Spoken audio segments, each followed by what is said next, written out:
நாம் ஆவலுடன் எதிர்பார்த்து கொண்டிருந்த சூப்பர் ஸ்டார் ரஜினிகாந்த் அவர்களுடைய ஸ்டில்ல ரிலீஸ் பண்ணியிருக்கார் லோகேஷ் கனகராஜ்.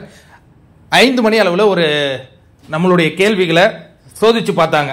என்னன்னா, கூலி படத்தில் சூப்பர் ஸ்டார் ரஜினிகாந்த் அவர்களுடைய பெயர் என்ன அப்படிங்கும்போது லோகேஷ் கனகராஜ் ஒரு இன்டர்வியூவில் வந்து அவருக்கு சூப்பர் ஸ்டார் நடித்த படத்திலே ரொம்ப பிடிச்ச திரைப்படம் தளபதி அப்படின்னு சொல்லியிருந்தாரு. அப்போ தளபதி அப்படிங்கும்போது அந்த 3 பெயர்கள் வந்து பெரிய அளவில் பேசப்பட்டுச்சு. ஒன்று வந்து சூர்யா, அது அவருடைய கதாபாத்திரமே.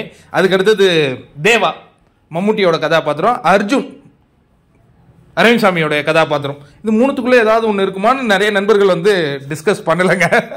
நிறைய பேர் தளபதி அப்படிங்கிறத சொன்னாங்க. இல்லை அந்த சூர்யாவா கூட இருக்கும் அப்படிங்கிற மாதிரி கெஸிங் இருந்தது. இல்லை இன்னும் பழைய பின்னாடி போய் வருமா அப்படிங்கிற மாதிரிலாம் போயிட்டே இருக்கும்போது தேவா அப்படிங்கிற நேமை அறிவிச்சிருக்காங்க. ரொம்ப சூப்பராக இருக்குது, நல்லா இருக்குங்க, பக்காவாக இருக்குது. இப்போ இந்த ஸ்டில்ஸ் எல்லாம் தொடர்ந்து நீங்கள் பார்த்தீங்கன்னா 3 கலர் வந்து எல்லா இதுலேயும் இடம் பெறுது. ஒன்று வந்து அந்த கோல்டு கலர், இன்னொன்று ஒரு ரெட் கலர், இன்னொன்று என்னது பிளாக் கலர்.